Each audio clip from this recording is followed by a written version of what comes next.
and welcome back to another episode of the Fili del Vesuvio podcast.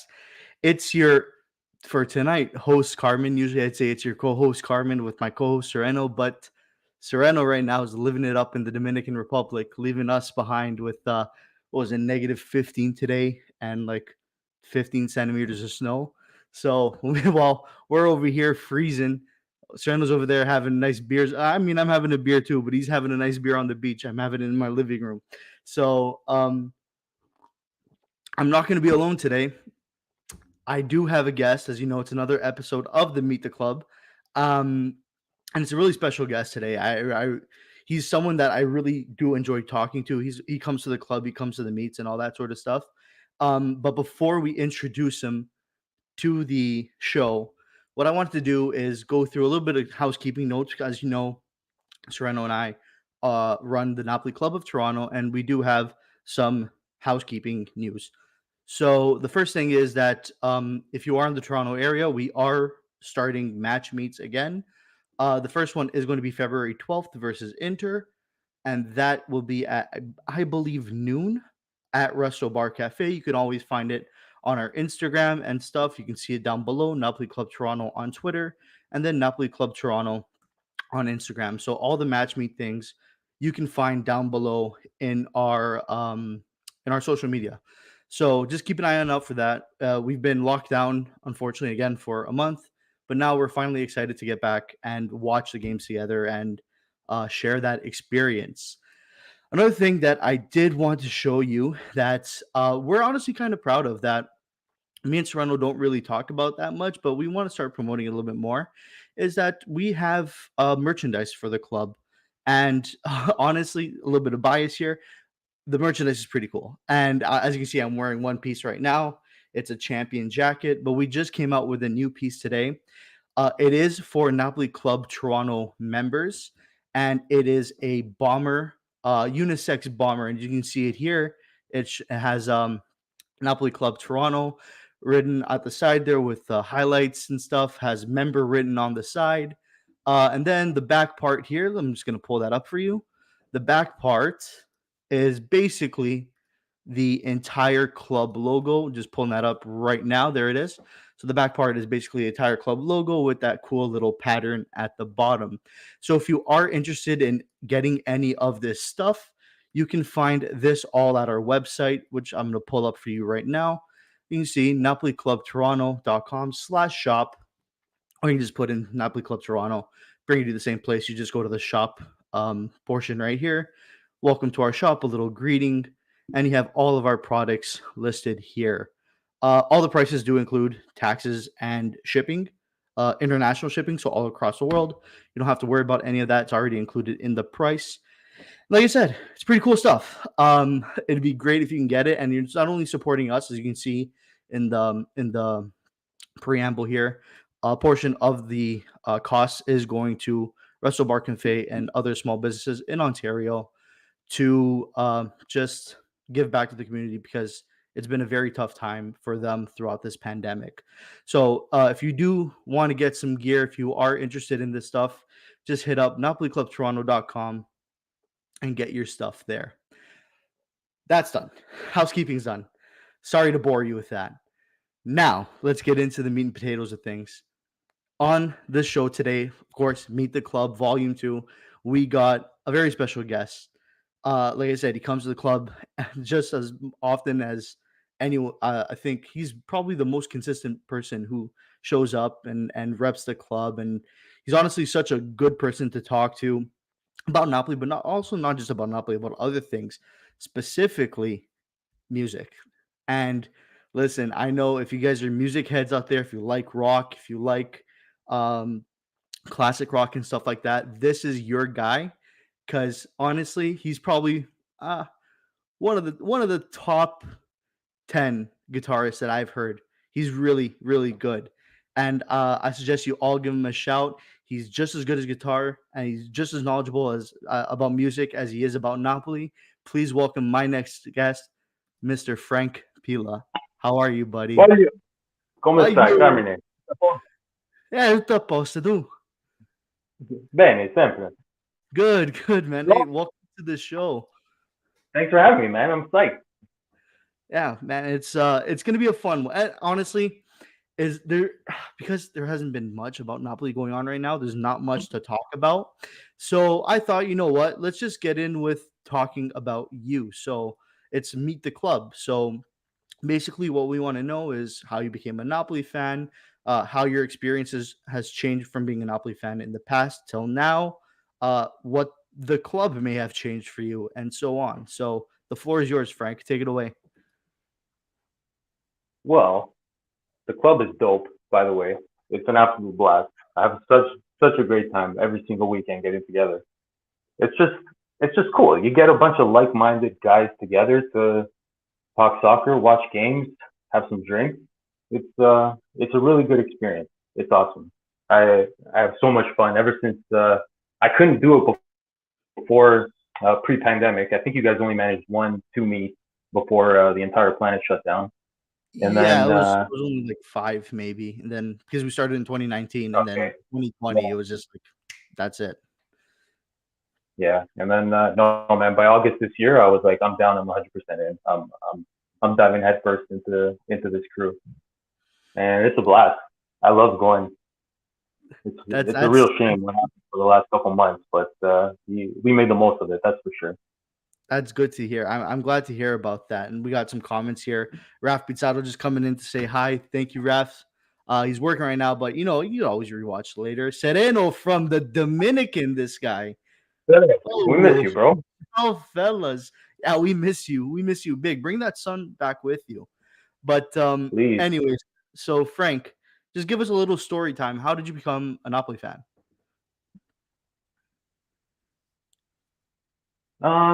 Well, it's easy for me to have a kind of a connection with a team. I'm a hometown guy.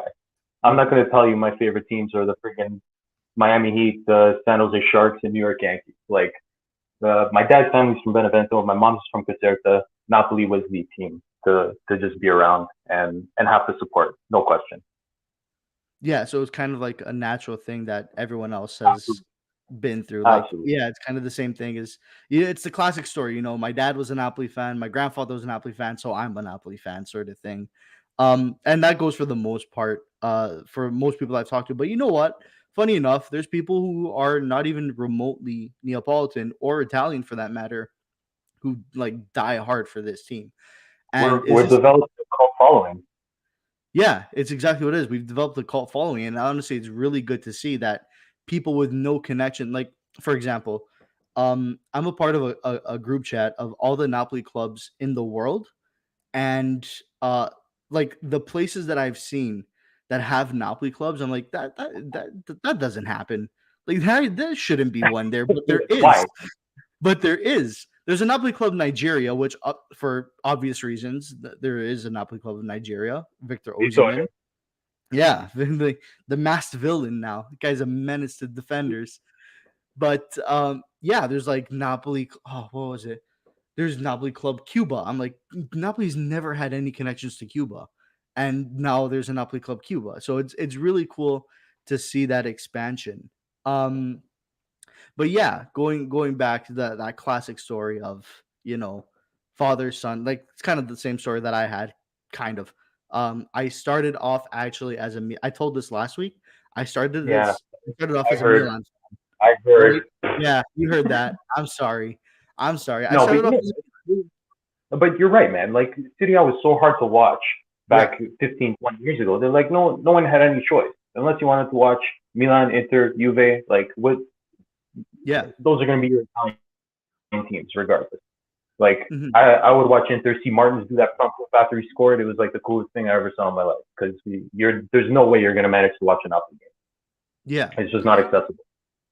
And I'm sure, like, when you were in your formative years, like going through high school and stuff like that, Napoli was hard to watch. Like, you probably never got to see many games. Nope, zero. I'm telling you, man. I probably didn't start watching until maybe 11 years ago, just because Mhm. it was next to impossible. I would follow from Yeah. afar. I would watch the table. I'd get peek in on some stats, but like to actually view it week in, week out. Actually, Mhm. 2013 was when I started watching hardcore full time every single game. and it was because I got a Bet365 account, and if you bet on the game, they had a live stream for it. So I would the Oh, 6:30 games. I'd wake up, I'd watch it on this little 2 by 4 inch square on my computer, and I would yeah. sit there for those 90 minutes, and it was amazing. And then it just became easier after that with streaming and sites, and Yeah. TLM picked it up. It got easier. Now it's amazing. Yeah, no, that's for sure. And like I've heard similar stories to that. Like Vince had your friend. If you guys didn't know, Vince and Frank are really good friends. So We went to um high school together. yeah, they've known each other for a while. So they had the similar experience. They lived, I believe you guys lived close by, you went to the same high school, like you just said, right? So they Yep. all had the similar experience. On like I'm obviously I'm 23 years old. So when I first started watching Napoli, it was when they first got promoted back into Serie A, and that was 2006, 7? 2006, 7, right? I'm not wrong in saying that. Yeah, 2006 and 7. That's when they first got back into Serie A, and that's when I first started to somewhat care about soccer because Italy had just won the World Cup. Napoli had just gotten promoted again. I'm like, all right, this is like I'm starting to see the value in this now. But before that, honestly, I'm not even me being 23 years old. Before that moment, all the teams were Inter, Juve, Milan. That was it, specifically Milan, because Milan had a powerhouse team at that point. And I remember Pirlo, Kaká, um, who was on there? Pirlo, Kaká, Dida, Seedorf. Like these guys were all world class players. And honestly, my favorite player of all time, and I still loved him to this day, even though he was on Juve, Pirlo. Pirlo's my favorite player of all time. So, just watching him and modeling him, that's I started off as a Milan fan, not because I wanted to, but it was because of just exposure, just constant exposure to it. And eventually I came to my senses, obviously, and chose the right path. Oh, you got a little drink there? Salud. Yep. This is Salud. a Pila Spritz, my man. So, Pila Spritz. What's that? Pila is a bitter made in Venezia. Oh, It's like a Campari, but it's a little bit lighter. It's called Pila, legit. it's actually called Pila. Like the drink. It's Oh, the. Sorry about that. I don't know. This thing's just. I forgot to turn it off. My bad, guys. It won't happen again. But it's actually called, the alcohol itself is called Pila. yeah, the bottle's Pila. Check it up. If you can you Google onto your thing? Actually, It's a I'll huge, check it it's out. huge. I'll check it out after, because I want to keep going about your thing here for the Meet the Club segment. So, all right, we went through your Napoli fan, your Napoli experience, what the Napoli club means to you, and how it's changed your experience here in Toronto. But I do want to get into one thing specifically, and you and I both are lovers of music. We were just talking about it all day today about the new Red Hot Chili Peppers album. So Man. I know you have a cover band, or yeah, you have a cover band, Had, and you had, also had. produce had my bad. See, my memory's going too. You had a cover band, and you also produce music of your own. If you don't mind just talking about that a little bit, just let the people know what you do, Yeah, what you sure. like doing. Yeah. No, man, I've been playing guitar for like 27, 28 years now, and I just started putting stuff on Spotify a couple years ago. Just mostly Mhm. like Spanish, classical guitar, instrumental, solo type stuff, and that's been my go-to for a little while. I played a lot of Italian restaurants, and like it was a blast, man. Obviously, the restaurant industry's taken a bit of a hit the last Yeah. couple of years, so it could have definitely been slow, but it was good. I've been playing for a long time, so that's a good way to just put stuff down, get it out there. I did it so my mom can hear me whenever she wants.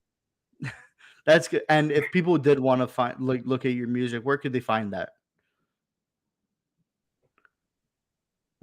Everywhere: Spotify, Apple Music, Amazon Music, YouTube Music. Okay. I got a distributor that just uploads whatever. Okay. And that's it's all under Frank Pila. your name, right? All under your name. Cool. Yes, sir. Cool. Guys, honestly, I listened to it. Go listen to it. It's actually really, really good stuff. He has a Christmas album that's really good, really well done.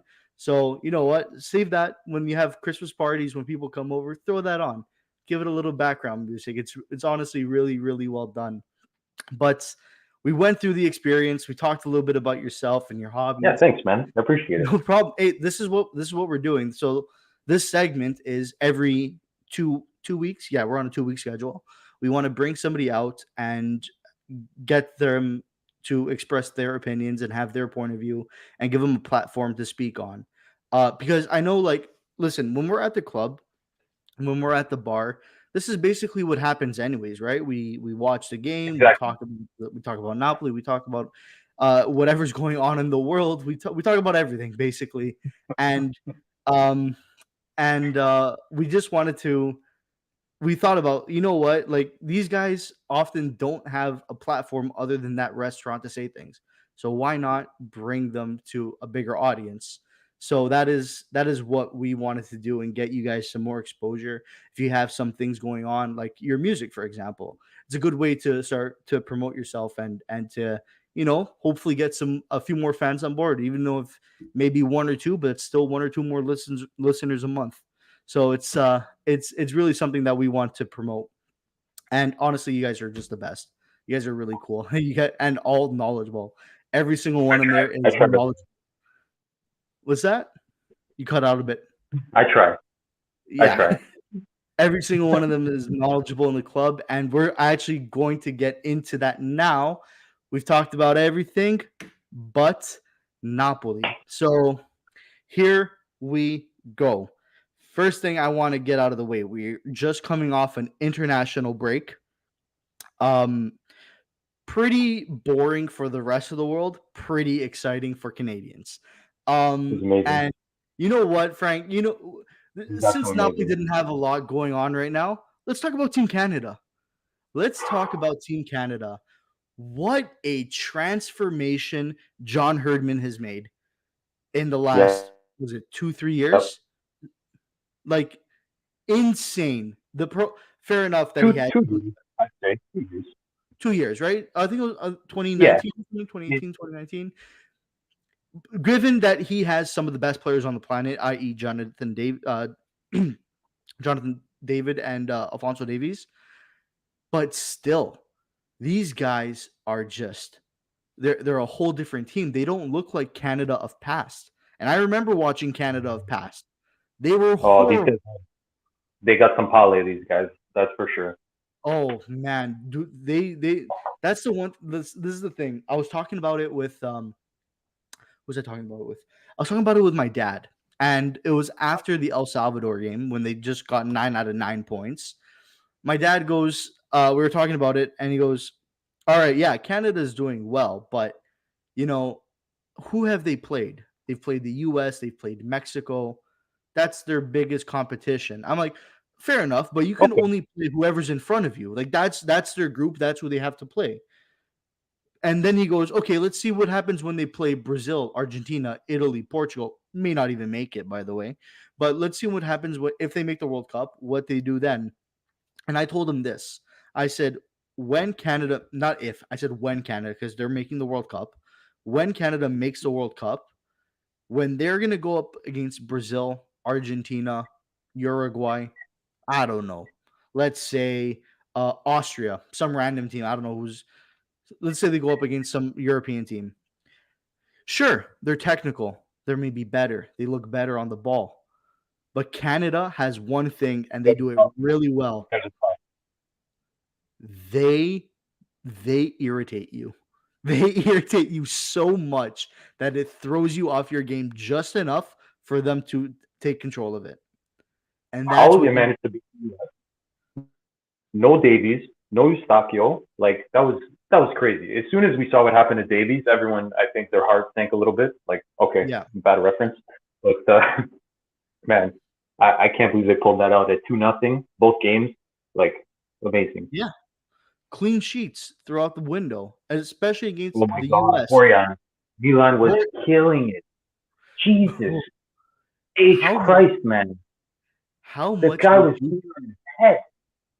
He was unreal. I think he was probably the best keeper of that window for like for sure. Yeah. And you know what? Borjan's been doing that for a while at Belgrade. So it's not anything new. It's just Borjan. How long has he been there for? Like 10 years? Yeah, something like that, 10 years. It's and he's been like insane with his saves and his positioning. But yeah, when you have a team like that and you're going up against the US and you know El Salvador, which is a tough team, and they're playing in like 100% humidity, everything's against them. The fans definitely weren't helping. So when you're coming off two tough games like that, though the US isn't what they used to be, Canada still played two or no, three, sorry, fundamental matches. They played pure football. Like they knew who their opponent was and they played to their weaknesses, to the opponent's weaknesses. And they get under your skin, they irritate you, and they take advantage of it. So when they make it to the World Cup, I think they might do well. I don't know. What do you think? They'll grind it out. Like you don't play with that kind of toughness and just roll over to any team. I don't care who it is. It doesn't matter who it is. And we do have some of the best players in the world at their own position. You know, between David, like those are two top level players that could easily play on Real Madrid. I think no problem. Yeah, for sure. And then there's the other players like Eustachio just made his move to Porto. So he's going to be playing European football. Honestly, younger Alistair Johnson, 23 years old. He's looking solid already. So Tough like kid, man. oh man, like the potential is there. Canada's always been, and whenever I say this, people laugh at me, but Canada's always been a footballing nation. Always. They just never had the right tools to bring it all together. Now they Yeah. have the right tools to bring it all together. Because when you think of it, a lot of these players coming from mostly, honestly, a lot of them are coming from the GTA area. A lot of them from Brampton, Scarborough, like all that. Alistair Johnson's coming from out east. Davies coming from the west. But for the most part, around Quebec, Ontario, that's where most of your players are coming out of. Those are the two most multicultural areas in Canada.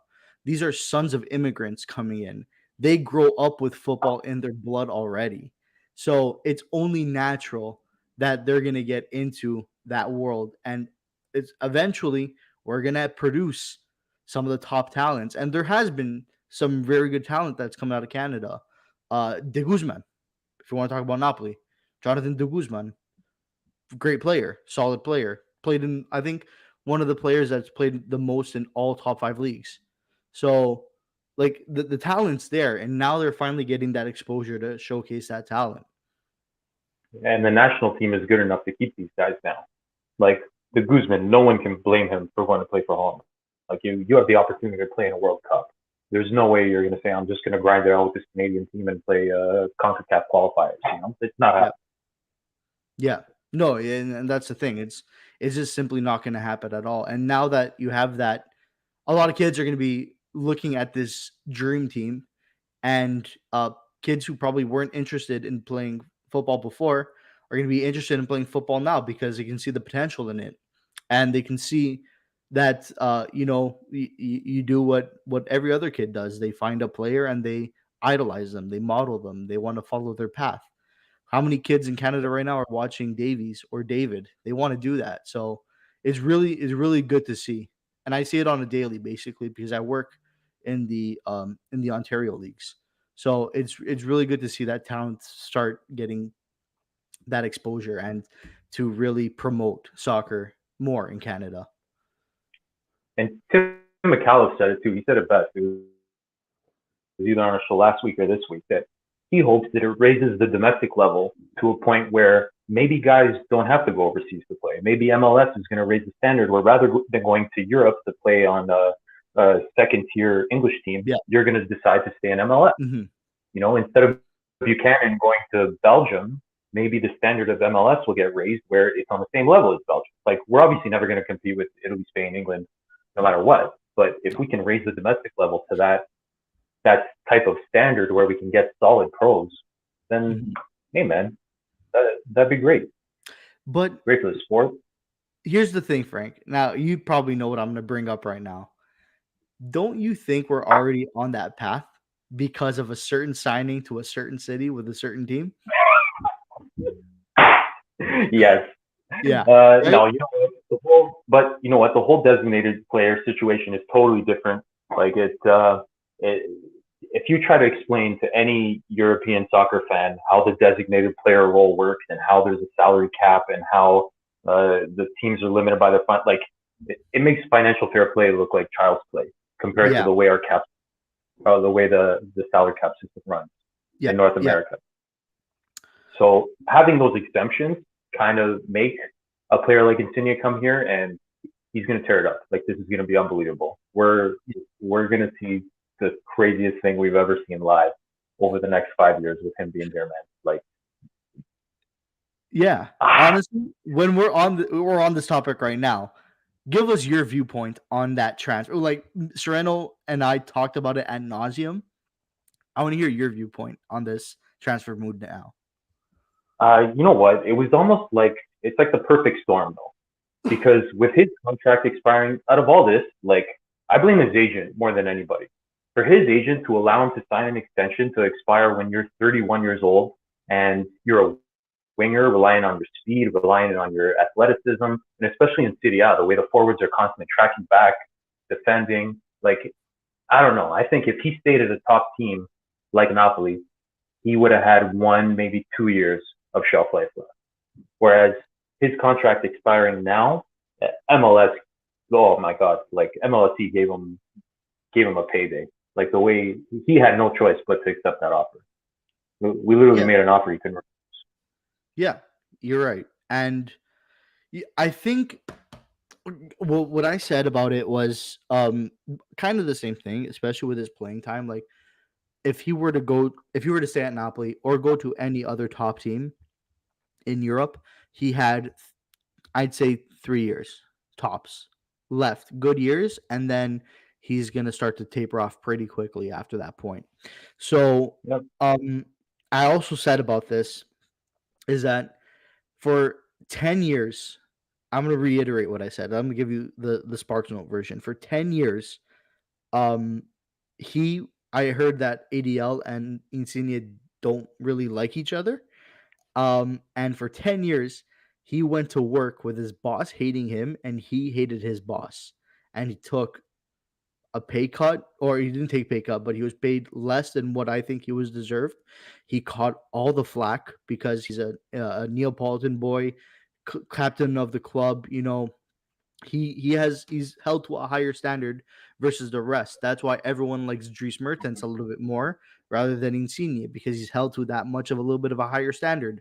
So for 10 years, he was the club ambassador. He was dealing with the ultras whenever there was a like the mutiny going on, or whenever the club was facing problems. Like that one year they finished seventh, yeah, seventh. Um, who was out there? Insigne was out there. Insigne was the one talking.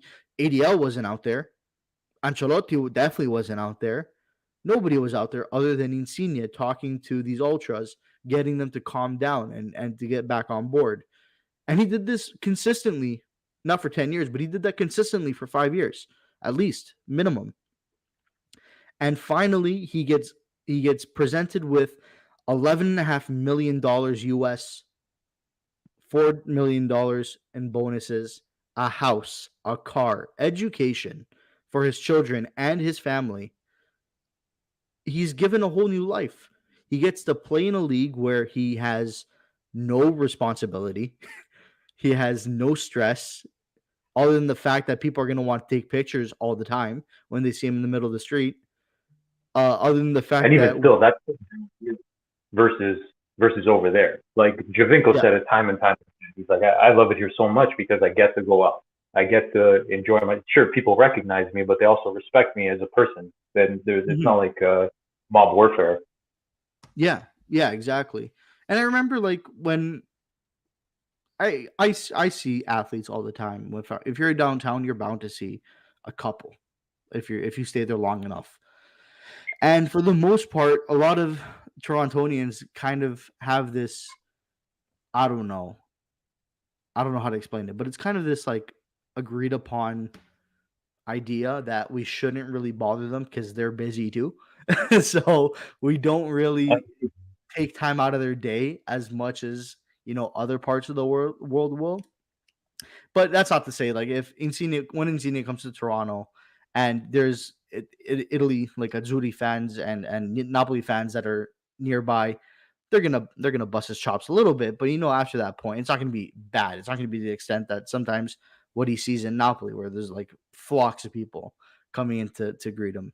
But anyways, I just think it was probably the smartest financial decision he's made in his life, and it's really cool to like from my own standpoint. It's really cool to see Insigne play here on a weekly basis. It's just you don't get that. You don't get that No, ever. It's once in a it's gonna be lifetime. It's once in a life, and and you live near the stadium too. So it's like I think you live near the stadium, right? It's oh yeah, like I'm even a probably like 15 minutes away. yeah, I bought seasons the second that I found out it was gonna be official.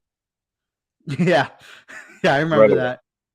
I was gonna buy season tickets too, but I couldn't pull the trigger on that. I did have the funds for it. I was just like, but no, it's okay. If I want to go watch a match, I'll just pay for the ticket and go watch it, even though I'm probably going to be Yeah, there man. every single week. Yeah. I'll give you some of my tickets, whatever I can make. How's that? I appreciate it. No, thank you. Plus, we got that group ticket for the club where we're gonna have the group get-togethers Yeah. for the I'll matches. So probably end up selling my tickets and come watch in the Curva di Napoli. So Napoli, yeah. By the way, guys, if you watch MLS, if you watch Toronto FC, be sure to look in one of the curves. You'll find us. You'll find us for sure. Only guys wearing blue in that stadium. So nonstop simple. I'm wearing red. I bought my red Napoli Insigne jersey again the day I found out he was actually going to wear number 24 because I thought he was going to switch to 10, but he's sticking with 24. He's making it his brand, and that's how he's going to roll. So yeah, I yeah, bought the red Lecce 24 right away. That's doubling up as my Napoli and TFC jersey. I should have done that. I was just gonna wait for the TFC jersey and buy the TFC jersey. I like TFC jerseys. I own a couple of them, so that was just my thinking. But the Napoli kit was a We got good one. I have. What's that? we got 5 years of TFC jersey though. We got 6 months left of Napoli jersey. I know, but I just bought an Insigne Napoli jersey too, but not the red one. That was a mistake I made. I should have got the red one. But anyways, so we talked about the Insigne thing. We're in the international break. Obviously, not much going on. If we look at the international break for our players, Senegal made it to the finals of the African Cup of Nations. Forza Koulibaly, that's my team to make it. I wanted them to win from the get-go. Sucks to see Anguissa lose like that in the penalty shootout. What sucks worse is that he's got to play a third place game on Saturday. I know. So we're missing them for the Venezia, which isn't. I mean, like it's no big deal. We missed them for Venezia. I know, We man, should but beat Venezia should, without them. we should beat Venezia. You're right, but we have a bad habit of playing down or up to our competition at the same time. I Fair mean, enough. Venezia tied Juve. They beat Roma. Nani is probably going to make his full debut. He came in against Empoli. Empoli got an assist like immediately. I think he subbed in minute 72 and got an assist in minute 73. Like that's going to be interesting to watch. When I see these guys go down to like kind of fringe teams and you get X stars like that, it's pretty amazing. Yeah. No, I agree. And I was just thinking of something else that I had to say, and then it completely escaped my memory. Sorry, If bro, it that comes was back, me. no, I know I got lost in your eyes for a second. Just everything I thought of just out the window. I'll put that. I know um, that. but yeah, so Koulibaly to the finals. Zambo Anguissa makes it to the third place game. Unfortunately, it's gonna be sucked that we're missing him for Venezia. Um, then let's see other internationals. I think everyone else was. Oh no, there is something I did have to bring up, and that unfortunately brings me to this Carmen's medical minute. Okay, let's get it over with. Lozano's injured again. Okay, This guy, every international window seems to get injured. I don't know. CONCACAF, I know, is a bunch of butchers playing on a field. I get that. But Lozano always seems to get the brunt of it, whether it's like he breaks his neck, he breaks his face, breaks his shoulder this time around, he dislocates his shoulder. Lozano with a dislocated shoulder, I think, is going to be out for. They said 2 months. I probably have to agree with that. 2 months because Real? shoulders. Yeah, I think so. Hey, remember when Ozyman dislocated his shoulder? How long he was out for? Yeah. Yeah, it's going to be tough. But didn't he re-aggravate something? He was What's ready that? to come back early. Didn't he re-aggravate it? So I think he re-aggravated it with training, and then he got COVID. So it was just like a Yeah. prolonged thing. Then So he got yeah, COVID. it was the worst. It was the worst. And now Lozano has the same thing basically. Dislocated shoulder probably takes a couple months to rehab. I'd think, based off my knowledge on what I've studied, a couple months seems about a reasonable time. But having said that, now Frank, I'm about to ask you a question, and I want you to answer this as the best of your ability. Lozano. Why that's my second question. The first question is, why do you think these players are getting injured so much? What do you think is the core There's cause way of too many games, man. There's way too many games. it? Yeah. Like these guys cannot play at the level they play at the quantity of games that they're playing in. It's like I said it as soon as they started this whole compressed schedule with COVID and 3 games a week and even 5 subs. 5 subs is not going to make a difference. Like no team should be going 5 deep, regardless. That's just Yeah. not it's just not practical. And no, it's yeah, these guys are overplayed, overworked. Yeah. Too much stress on their bodies. It's too much wear and tear. I didn't like it from the beginning. Ever since they started the whole uh, empty stadium, compressed schedule, Hmm. make up for the canceled games, bring in the 5 subs. Like it's too much. These are professional athletes, man. They're it's not me and you playing Yeah.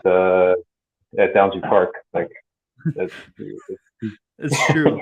It's true. yeah, And I gotta agree with you. Like they are playing way too many games compared to I think the early 2000s. I think they're playing an extra 10 to 15 games a season. Like you're thinking, oh, 10 to 15 games. What you go out there and play 90 minutes every single week, train in between, and then tack on another 10 to 15 games on top of that. and Maybe it's not even like the off season is that short.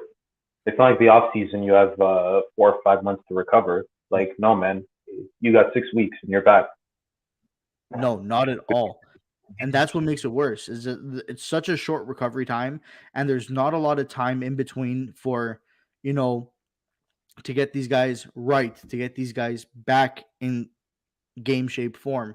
Because okay, ideally they should already be in form because the break is short, but that's not how it works because these guys need their rest as well. If you just start overloading constantly, just keep working them to the bone. And then when they finally get the rest, it's not enough rest. Well, let's put it this way. So you have a threshold. Your threshold is right here, okay? But every time you play, your threshold Mine's comes way down a low. little bit. Way Yeah. low. Yeah, my knee right now. Hey, playing last night, my knee right now. I've been icing it all day. It's not been fun, but so let's say you're an athlete. Your threshold's right here. Okay, threshold's here. Every time you play, you stress your tissues. It becomes lower and lower and lower. But every time you rest, it goes back up. All right. And you start going through this fluctuation because you don't have enough rest and you keep lowering your tissue. So if you don't have enough rest and you keep stressing your tissues, your threshold is going to get to the point where something you did submaximally, let's say your threshold was here and you worked yourself to this point here. Well, after a while, if you don't get enough rest, your threshold's here. Now you've worked yourself past that threshold point, you're going to get injured. So it's not rocket science. They teach us in like one of the first things you studied in undergrad for tissue stress and injury. So I don't get why. Oh, actually, no, I do get it. It's because of money. That's what they're looking for. They want to get the most revenue out of these guys, even if it milks them to the bone. And it's just they That's the have industry, man. It's always been, It's and just how it is. that's not going to change. It's just how it is. FIFA wants more money. When Infantino came out and said more World Cups I will was like, decrease. Oh my god. no, What was it? More World Cups will save more migrant lives or something like that? yeah. He was pulling excuses out from here and just trying to throw them to What? justify any kind of point whatsoever. Like it was ridiculous. What the fuck are you talking about? That Yeah, right he's there he's should be grounds for you to step down from your position because that is ridiculous statements. That is a ridiculous statement. And it's coming from the same guy. I don't think it was Infantino. I think it was Blatter who set up the Qatar World Cup. The same guy or same taking over the same role of allowing a World Cup in Qatar where over 2,000 workers have died, basically doing slave labor jobs. Like, what? Like, come on now. It's not even that. It's the players and all the leaks that came. I can go on a rant. I'm not gonna go on a rant about this, but anyways, long story short, these guys are basic. They're killing them slowly, and there's got to be some stop to this.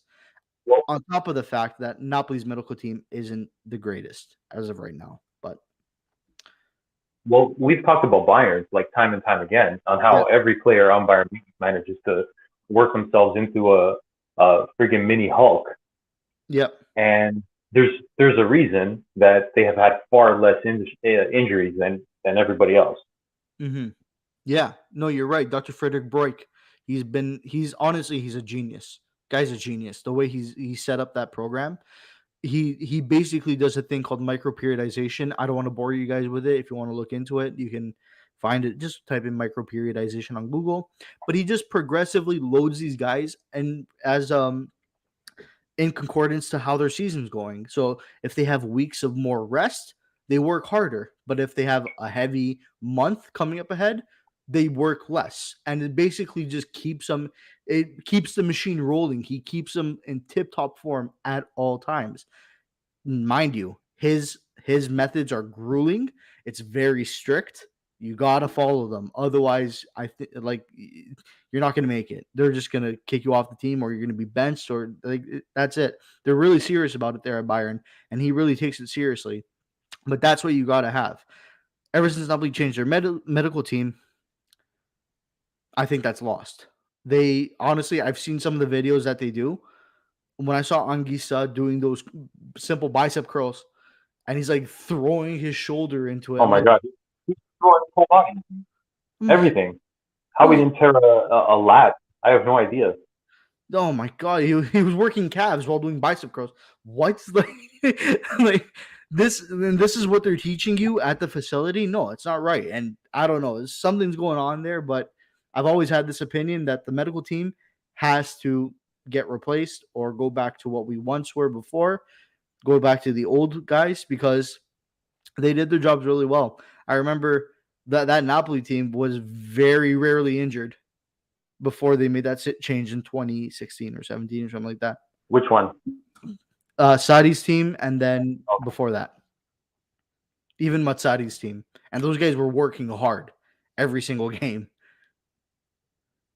So Well, Saudi's team, Saudi's team was a bit of a piss off because he wouldn't go past an 11 and a half man rotation. fair enough. Like those guys were worked week in and week out with a friggin' sub coming in 85, and that was it. Yeah, Like I feel so bad for that team. You know what? I know that's on the agenda, so we'll put yeah. timeout We'll put a timeout on on that. Saudi's 78 team. Yeah, we'll put a timeout on that. Actually, we're gonna get into it soon. So we basically recapped everything. I forgot to put it up, but we basically recapped everything. One thing we didn't recap, and because there's not much to talk about, is the winter mercato. And um, yeah, what's there to say? We did We nothing got other than Axel. we did nothing. We took a nice loan. We took a loan. What do you mean? We took Twanzeb on loan, yeah, but it was just a dry loan for 6 months. It's not like yeah, it's good. It's a good position to fill. But seeing Juve, But yep, in the last 3 days reinforce their entire squad and like basically clean house. That's like scary to look at, especially after yeah. you've done nothing for a window. From now till May is going to be pretty wild, Yeah, and yeah, it's a race to the top. it is, and I'll pull it up right now because I forgot to put it up before, but where is it? Where is it? Did I just not save? Oh, there it is. So look at the table, 43 point. Oh, that was supposed to be 53 points. 49, 49, 43, 42, 38, 36, 36, 33, 32. That's the top 10 within 20 odd points. Top 10 teams within 20 odd points. You don't see that in any other league. So from now until the end of the season, it's going to be a massive race to the title. And Juventus strengthening their squad in the transfer market, picking up great players. Vlahovic, picking up Zakaria, getting rid of Douglas Costa. Who else did they get rid of? I can't remember. Artur How they or managed to unload friggin' Ramsey, Yeah, Kulisevich, Kulusevski and Bentancur. Betancourt for 70 million. Titan 70 million. Yeah, Something's not right there. well, I don't know. Betancourt and Kulusevski for $70 million to Paratigi at Tottenham is a little but bit of a I think there's some bonuses involved to get to that 70. I don't know if it was. Let's look into it. yeah. I But don't either know way, if that's insane. it's an insane amount, and honestly, it's just like it's like I feel like there's something more involved there. Like Paratigi owed Agnelli a favor, so he he took two of the worst players on his team for 70 million.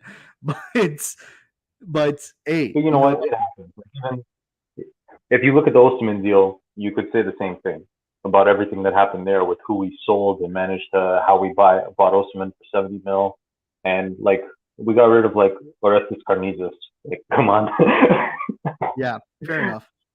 Fair enough. It's not like I can say much about that. We did fleece Lille into that deal, but yeah, overall the Mercato, the winter Mercato, looking into it, I know we do give a weekly report card, and the weekly report card is usually about the team play, but there's been nothing going on. So we're going to talk about the winter Mercato. I'm going to say a C plus. Like, it was good. It was decent, but it wasn't anything like to You mean write like home. in general, or Oh, for Napoli? Napoli, for Napoli, for Napoli. You're really nice, man. You're an easy teacher. I wish Yeah, I had you for a couple of classes. You didn't give me a C for doing nothing? Holy shit. yeah, basically. I didn't want to be too mean though, so I give him a C plus. C. No, I'm not a C plus. I'll take C flat. Okay, let's see. What do you I think? don't What know, are man. you thinking? What are you gonna give? It was nothing. We did nothing. We did absolutely nothing. There were all these rumors about everybody as usual, and in comes the end of January, and the only move we made was a month prior with the loan move, and that was it. Like, Yeah. no, it was. So I'm giving it a D. I'm giving it a D, 100%. a D. Okay. Yeah. A D, I absolutely. honestly, I can see that grade for sure. And I forgot about the rumors. Like, who is it? Oliveira. But I think he's coming in the Yeah, summer. So I don't know. I don't know what's going on but with that. I hope so.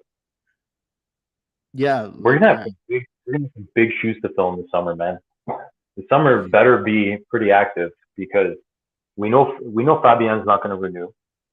yeah. Insigne's gone. Mind you, we do have a little bit of depth on the wing. Unas has been playing pretty well, so Mm-hmm. hopefully we don't sell him. Manage to let him fill some shoes Mm-hmm. between Politano, Lozano on the wing. I think we'll be okay even without Insigne. Mertens, I don't know. I hope he comes back. Like he said, he'll play for 2 million, 1.5 million. Like Yeah. whatever, bring him back. Jeez. Yeah. Yeah, and he's still producing. It's not even like he's over the hill and gone. Like the guy's still scoring. Yeah. I mean, has Lorenzo even scored from open play this year? I don't think so. I don't think so either. I don't think so. I don't think he has. But Mertens has. So, I agree with you. If we are losing, I think Fabian, you're right. We're probably going to be losing him. We're going to be losing, I think, Gulam. We're going to be losing, which is good because Gulam has a pretty big wage bill and not a lot playing time for that wage bill. So it's probably a good thing that we moved on from Gulam. Um, we're Such a probably sad going to get, story. what's that? It's such a sad story with Fosby. One of the best left backs in the world. And then Yeah, two knee we'll get injuries to that. later, We'll and get that's to it. that with my all-time 11. We're gonna get into that right now. We're gonna get into that right now. So, Okay.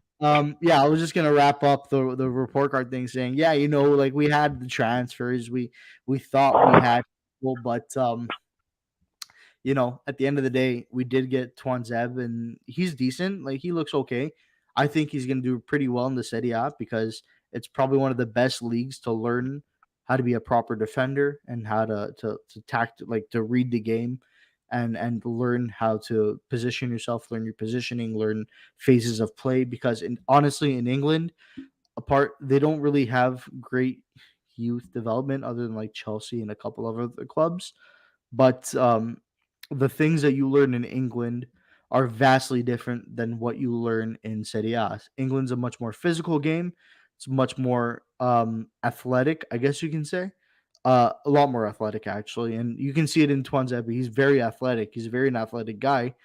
But sometimes he's a little bit lagging behind because of the tactical play in Serie A. That's the thing that Serie A has, is more of that thoughtfulness in each phase of the game from defense to attack. So, you know what? Once he learns that, once he starts getting the hold of it, he has a mentor in Koulibaly, the best center back in the world. Who knows? This guy can actually pan out to be really, really good. Well, Osimhen said that when he came here. He said the biggest difference is everyone from 1 through 9 comes back to play defense, Yeah. especially in the French league. I don't know if you watch the French league that much. I watched it a lot maybe 2 years ago, Hmm. and you know what? There's some pretty exciting games. Like you saw a lot of 4-3s, 4-2s, five Yeah. twos. It's a very high scoring league, Yeah. It but was not a it lot was of defense. actually, I watched a little bit of French league, but I'm not too into the French league, but I do watch a little bit of it. But yeah, that's the best thing that you get out of Italy is for that. And we said our scores. I said C, which Frank thought was very generous of me to I'm a give him tough a teacher, C. man. Yeah, no, I'm a very laid back teacher, so I give him benefit of the doubt sometimes. C, you're good to go. It wasn't the greatest. It wasn't bad by any means, but we didn't lose anybody, so there's a silver lining here. But at the end of the day, it could have been better, specifically when you look at teams like Juve, which is scary, and specifically for the title race coming up. But we're coming up on the 55-minute mark. 54. We're almost at 55. So we're going to An wrap it hour up. already. Yeah, right? It goes by Bingo. like nothing. You should have seen the last episode with Vince. We went an hour 45. Hour 45 with Vince. I know. I know. Yeah. I saw it. You said, Frank, you said, Frank, I gotta bore you for about an hour, and then I went to go watch the Bertio episode. I go, Magay hour. We're at an hour 55 over here. Yeah. Yeah. But Vince is a chiacchierone that one. He can talk for until the cows come home. Yeah. He can just keep on talking. It's the best. I love that guy. He's really fun to talk to, man. All right. So we promised you this. We said get your teams ready because our teams are ready. And here we go with Napoli all-time XI. All right. So Frank, you have two teams. I have one team put together, and then we have a combined team. Okay? Our combined team is So fun. the combined team, I think, could win a Scudetto, a Champions League. It can win a triple. It can win a tripletta in any league in the world. So, Frank, you're the guest on the show. What would you like to go with? You have two teams. Would you like to go with your current team, or would you like to go with the past team? I want my team. So the My the the current team. current the current team. Okay. I guess So without I wouldn't say current. yeah, but it's the players still playing now, right? That's what you're going for. Yeah, the first team I Okay. gave you. The first team. Okay. Okay. So here we go. I'm gonna let Frank take it away because he has his reasonings as to who's on this team. So without further ado, here's Frank's first team, the current XI. Put them up. Okay. Now, there's a big reason why I did this. Okay. This team, for anyone that can't tell, this is the 2017, 2018, 91 point team. Collectively, this was the best team in the history of the club.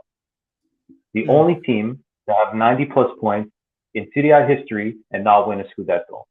91 yes. points, a Napoli record, the highest point scoring team we've ever seen.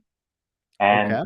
when Carm said, I need you to pick an 11, that's tough because really, like a lot of the guys on everybody's all time 11, no one's ever seen them play before. Like, I wish I could have seen Maradona play, but it didn't happen. Like, Yeah.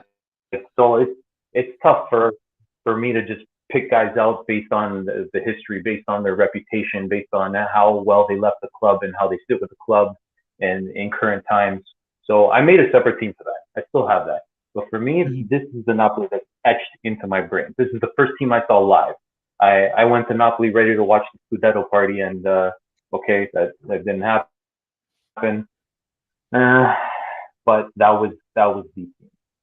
Best team we've ever seen. Only team to have 90 points, not win a Scudetto. This was Sarri's magic. Like the way this team played was unlike anything we've ever seen. Unlike anything I've ever seen. Yeah. The passing, the camaraderie. The Yeah. only It's thing you'll notice. Sorry, sorry. go Go ahead, ahead. Carm. No, no, no. Go ahead. You finish off. You finish off. I swapped up. You'll notice my left back and my right back are a little bit different than the full-time members of that squad. At right back, there was no way I was putting that right back at that time. I don't even want to say his name. Mm, yeah, I agree. I'm not putting him into our time 11. Maggio was on that team, and that was his last year with Napoli. I think he was 36, 30. I think he was 36 years old. I went to his Yeah. last game actually, and he didn't have to play. Yeah. And over at left back, I was in Italy watching Gulam play. I didn't see the game live, but I saw the game where he tore his ACL. And I was playing at Downsy Park that summer, and a guy I played with tore his ACL. And I'm telling you, the way they went down, their facial expressions, the way they both limped off the field. As soon as I saw Fauzi go out with that limp on that straight leg, I said he tore his ACL. Like his career is never going to be the same. And that's exactly what happened. And here we are, 5 years later, saying the poor guy's got to go. Yeah. Yeah. So for I'm just gonna reiterate because there's an audio version. So people who aren't listening or are listening, his team for the current team is Reina and goal, Fauzi Gulam on the left, Koulibaly, Albiol as the center backs, Maggio as the right back. In the midfield, you had Jorginho, Hamsik, and Alan, and the strikers, wingers, Insigne, Callejon, and striker Dries Mertens. And everything that Frank just said, I have to agree with. They were the best team I think I'd ever seen play in my life, live on TV. They were the best team. No other team. It's a damn shame these guys didn't win a Scudetto because they deserved it. There was no team better. No team better. No, it was the lack of rotation. It was Sarri refusing to play any deeper than 11 men. And you know what? I think there was a little bit of help from the federation. Yeah, I think we can all agree that, at least on the Napoli side. yeah, yeah. There was a pretty crazy series of events that unfolded over the last 3 weeks or so. But that was the team. That was the team to beat. That was the team to watch. That team had the entire world Hmm. watching their games. Man, it was something else. And it's too bad it didn't pan out. But my God, this is the team that's etched into my brain when I think of Napoli. So I had to pick them. I wasn't I going to start digging through the closets and try to pick guys out based on everything else. So I gotta he's agree. my boy. I gotta agree. So this is his current team, but he has another team. So I'm gonna pull that other team up for you right now. So I I think did this do it. is This is, I think, your all time, like all time. This is your 11, right? So I'm I gonna think this pull is that. the 11th piece, the history of the club. The best, the best players in the history of the club with the best reputation, Yeah. best Okay. players at their position, probably. So I'm gonna pull that up right. Oh, hold on, not right now. In a second. Did you put it And into a line? I did fit it into an 11. Watch this. Damn. Watch this. What am I? Boom. There's your team. Okay, nice. All Very right. nice. So All right, I'm gonna present your team real quick for the audio listeners. In goal, go for it. he's got Dino Zoff. We have a three back with Ruud Kroll, Paolo Cannavaro, and Bruscolotti. In the midfield, we have Marek Hamsik, and unfortunately, because there was a lot of strikers, Careca is playing in the midfield with Hamsik. Then, then we have a three-man midfield with Pandav, Dios, and Lavezzi, and the two strikers are Ciro Ferrara and Edinson Cavani. Frank, give me your reasons. You know what? Going through the history of the club and the guys that have really left a legacy, those are the ones I had to pick. Those are the Yeah, ones that stand out to me. And you know what? Cannavaro, you could have done it. I mean, obviously Paulo was the guy, but yeah, Pablo played for us too, eh? he And did. sharing the same last name, I kind of used two players with the same slot. If you didn't notice, Oh, I uh, missed that. So it could have been a four back. I guess, yeah. You know what? Maybe you could have done a face blend and put them both together or something. I don't know. Fair, I fair don't know. enough. Fair enough. Fabio was a victim of like unfortunate circumstances, man.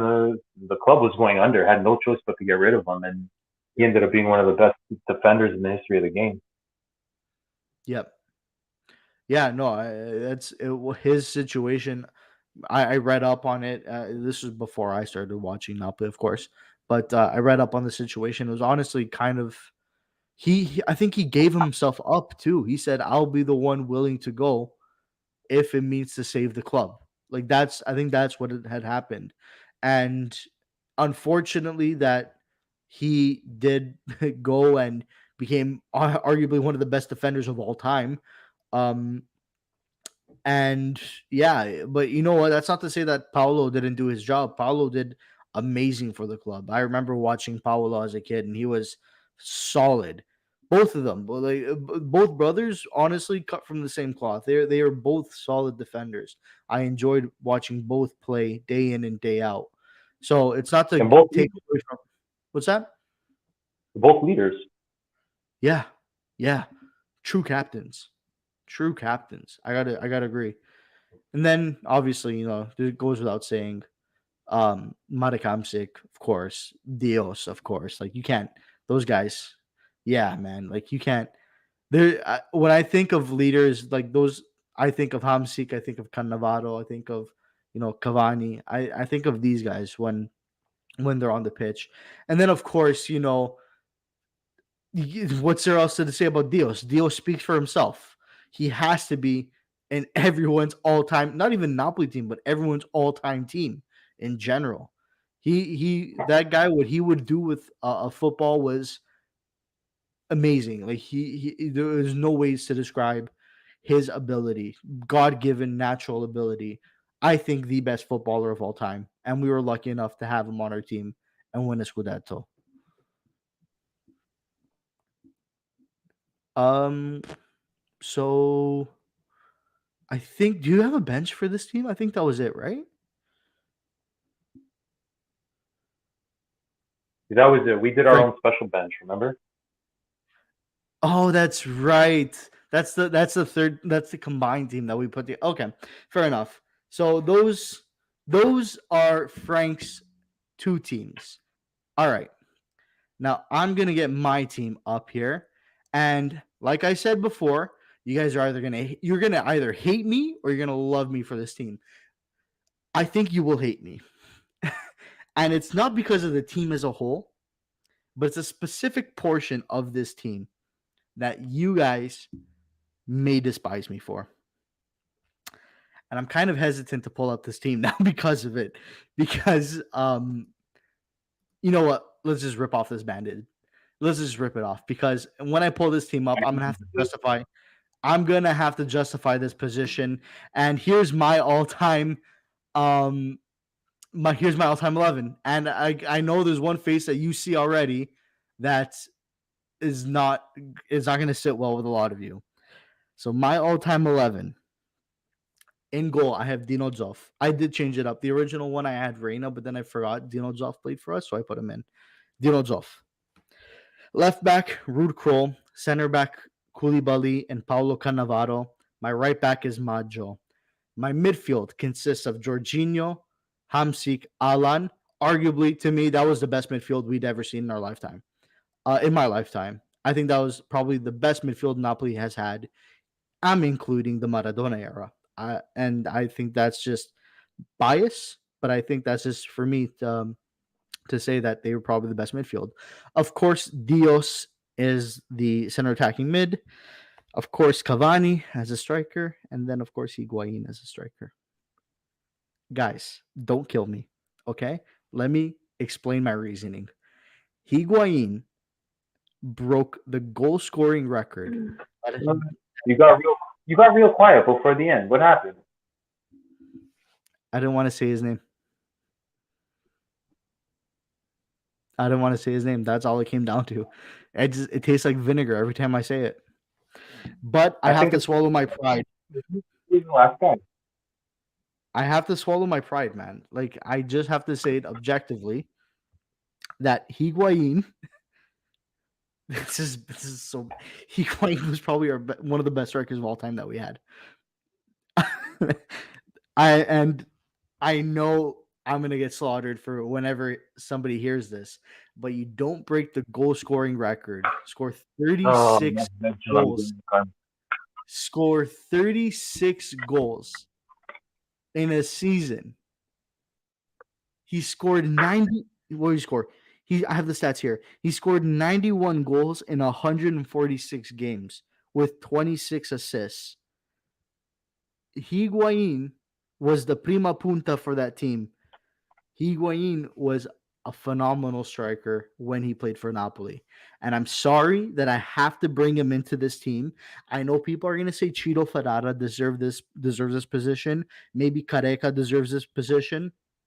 Listen, I do have a bench.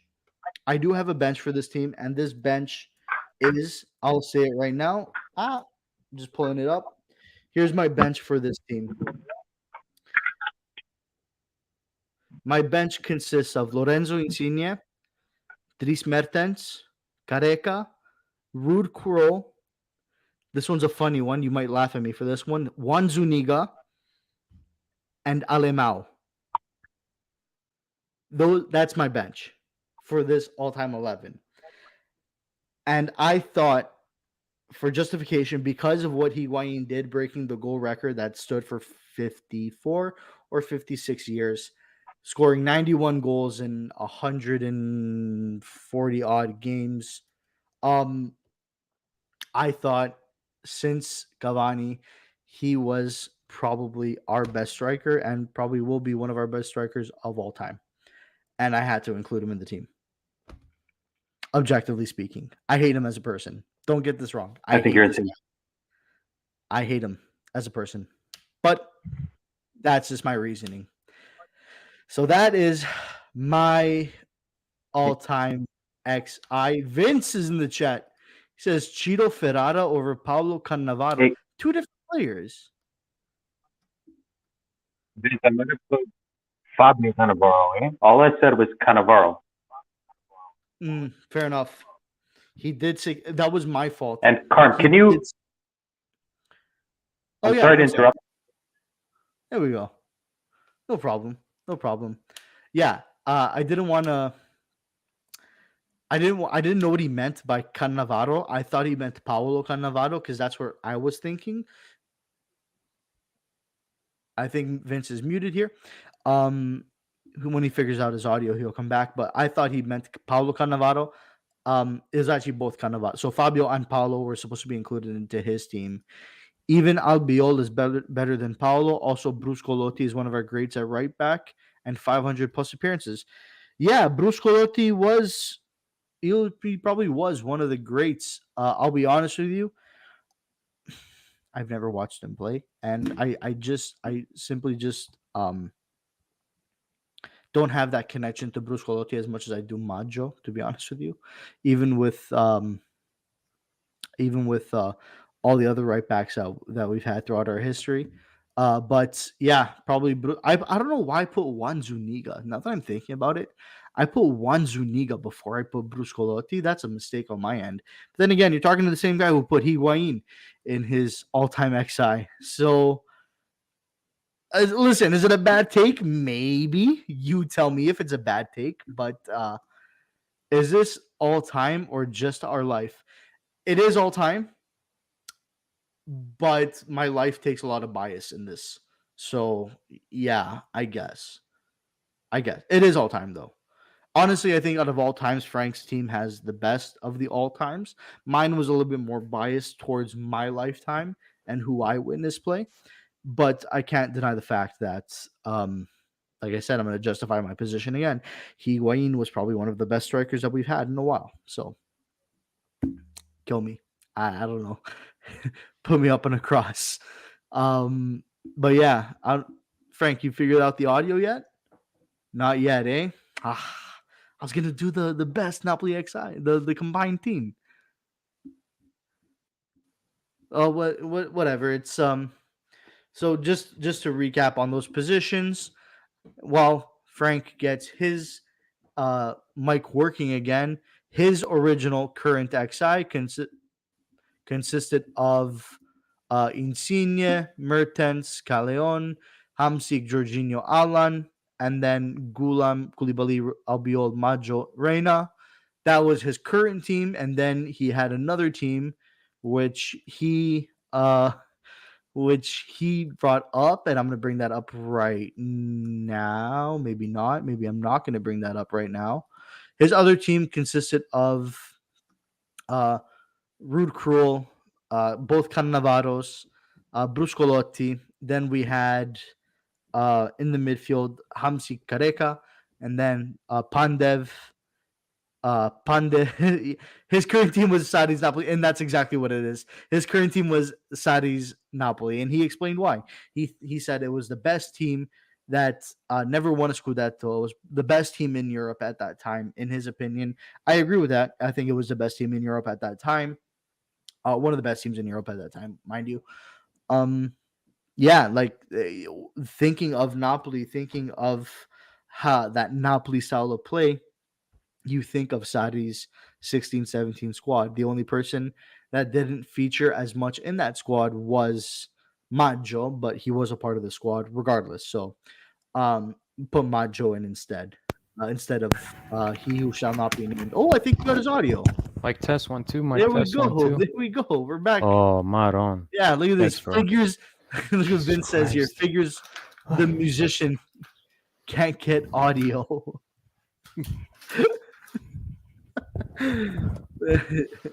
All right. All This right. is Well, probably a bit better. yeah, no, we're good. We're good now. Okay. So good I stuff. was just recapping the teams. Your team. I heard you the whole time. I heard absolutely Oh, everything. okay. You heard me then. So we did promise one more team, and we said it's a combined XI. And I promise you, I say this. I think I'd bet my life on it. They'd win a World Cup easily. I don't think they win a World Cup. No, But- World Cup, no question. But they win. I think they win a Scudetto in any century, any given time. They win a Champions League any century, any given time. This team arguably is the best Napoli team that we can both put together. And here it is. And oh my god, I took it down. Hold on. Hold on. My computer didn't even want to keep it up. Hold Oh, on. God. What do we call it, Carm? Pancastruzats or something? Pancastruzat? I can't remember, but Panca di Pats? it's ungodly. It's, Panchino Strunzo? I don't know. hold on, my computer refused to put it up, man. It just went away. No, dude, it's not working. Here it is. Here's our top Napoli XI, the best combined team. In goal, we have none other than Davide Marfella. Then Everybody we, saw that Juventus friendly. oh, He made the highlight reel there. oh, no, was it? Was Benevento, he in? Benevento. Benevento friendly. Benevento letting in 5 goals against a Serie B side. Then we got the classic three, Brito, Strinic, and Maximovic. In the midfield, we have David Lopez. Then with Amin Younes, Mirko Valdifiori, Miguel Blasi, and Simone Verdi. Our two strikers are none other than Michu and Antonio Floro Flores. The best players I have seen come out of Napoli. I don't know about you guys, but these guys are the pinnacle, top tier. Britos was actually good. I really liked Miguel Britos, Yeah.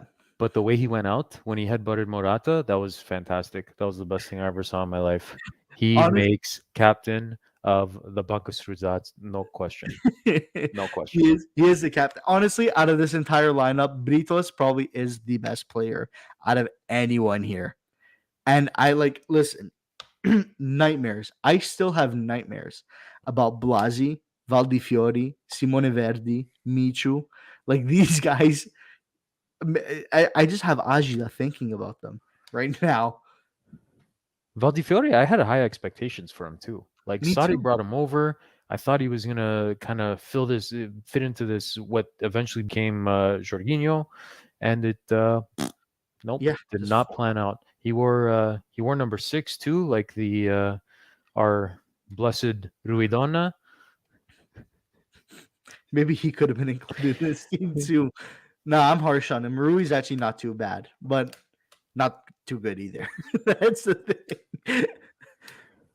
But given everyone else, I don't know if anyone remembers David Lopez. Do you remember David Lopez? Actually, Oh, you absolutely, picked him. absolutely. I picked him. You picked He him. was a tree. He was a monster. The guy's like 6'4" and could not move. Could not move at all. Like he Catania? could have been the most intimidating player on the face of the earth, and his cleats were made of concrete. No question. I remember David Lopez too a little bit, and he looked like he was running through quicksand for most of the Yeah, game. yeah. Then Spikes made of going up, concrete, man. and then going down a bit, going down to Maximovic. Maximovic actually wasn't too bad for one season. Maximovic actually pulled up and played well. And then it was that last season where he was fighting for a contract, where I swear to God, you could have put a pylon and it would have been a better outcome. His head was spinning. Like every single time he managed to get on the pitch, it was like out of position, no touch on the ball. Friggin', it was horrible. Oh man, it was actually like dreadful. Out of all of these guys, I think he probably had one of the no Michu's on this list, but I put him on. yeah, you did. Honestly, if I had to pick this team, Michu would be my number one pick. There was so much promise. There was so much promise. Michu was going to be this great striker, and then this guy does literally not a single thing. I don't even know if he scored. I I don't know. You know what? I don't think he did. I don't Let think me he check. scored. And he's a striker. How do you not score as a striker? Like that is insane. I'm checking it right now. I don't think he scored. God, this is like Nope. 3 didn't appearances, score. 0 goals. Come on. You know what though? Looking at his stats, I don't know why we were promised such a great striker. Because looking at his past, like Swansea City, 28 goals in 67 games. Celta Vigo, 113 games, 17 goals. 39 goals in 17 games, Rayo Vallecano. I'm like, come on. I don't know why we were promised such a great striker. And then, like, these are his stats. And then, if anyone knows anything about Floro Flores, do you remember Floro Flores? Yeah, not I never saw him play for Napoli. I only saw him I think he's on Genoa and Yeah. Sassuolo. How did can you not decent. remember that name at the back of the jersey? Flores. You Yeah. think someone made a mistake or something? Yeah. Where do you The think he's printer from? screwed up. Where do you think he's from? Isn't he Napolitano? He's Napolitano. Yeah. Yeah. He's from Napoli No, with a name yeah, like I knew Foto that. Flores. It's such a weird last name, but he's from Napoli. Yeah. And I remember him playing a little bit. Not vivid, but I did go back and like watch some of his stuff. And it was just like yikes. He did well with Genoa and Sassuolo, to be honest. Yeah, but I mean, those are mid to bottom Yeah. table teams, so He was it's easy for a player to kind of blend in over there and not yeah. make yourself a liability. Yeah. And then going back like on these last couple of players, Blasi still gives me nightmares to this day. Watching that guy on the pitch. Thank God I never watched the team live when he was on. I watched him live. It was not good. It was I remember watching Blasi and it was just it looked like I was on that field, to be honest with you. And I have not played a professional or even semi-professional game in my entire life. And I think I probably would have done the same thing that he did. Valdifiori, Simone Verdi. What's there to say? I don't know, Flop. man. I kind of felt bad for him because he was supposed to come the season before from Bologna, and Yeah. the deal kind of fell through. And Sadi didn't even want to talk about it. I remember one interview, something happened where they asked him, "Are you going to go to Napoli?" And Sadi said, "No, no, he's not on our team." Yeah, this is weird. And he was another one that was supposed to be so promising. And then He's a skilled player. yeah, but he just didn't fit. He No, just didn't fit.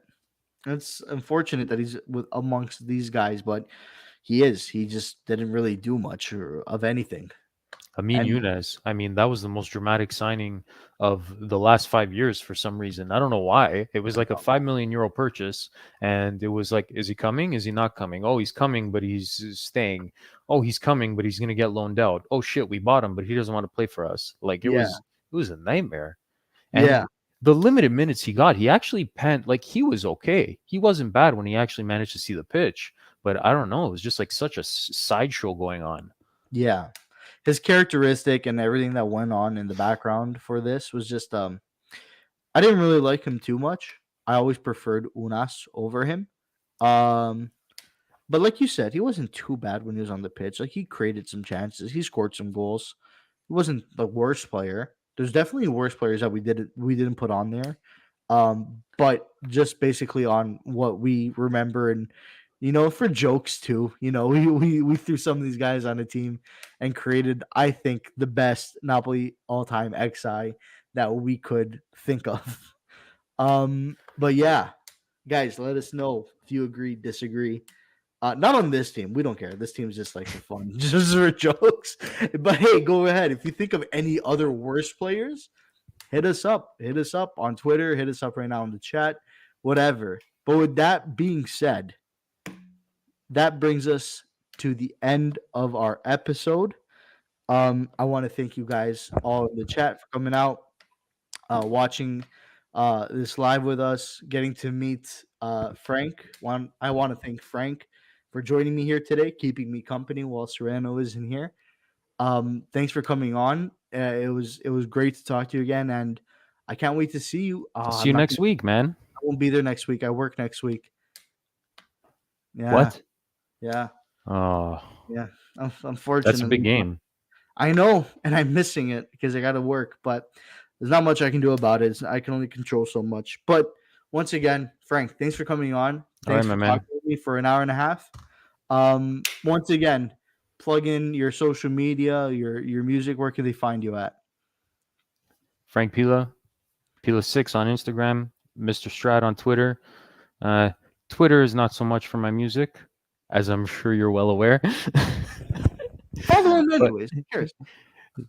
Pila6 Instagram, Frank Pila, Spotify, Apple Music, Amazon Music, anywhere. I got some really nice Spanish music that'll put everybody to sleep. It's nice to listen to when you're ready to doze off. Yeah, all right, perfect. All Well, right, once my man. again, thank you so much. Thank you on the chat. We'll see you in 2 weeks' time. Obviously, a lot more Napoli content will come out at that point with the games and everything. But until then, Thank you, and Forza Napoli sempre. Ciao.